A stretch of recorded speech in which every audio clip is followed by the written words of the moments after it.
September 3, 2023. Papalitan yung air filter nitong malibag na Honda Beat.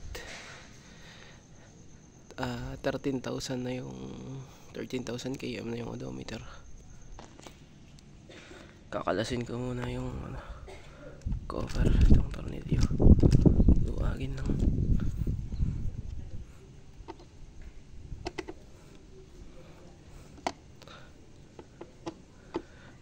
Wait lang.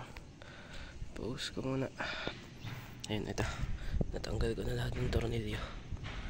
Tanggalin natin si cover. Tanggalin natin yung cover. Ayan na ba? Ayan na.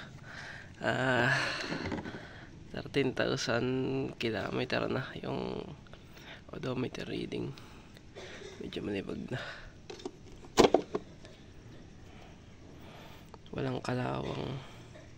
Yung ipapalit ko ng alawang na. Ayan.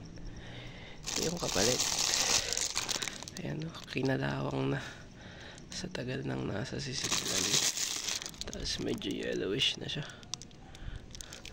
Samantalang 2 goods pa, parang ayaw ko mapalit.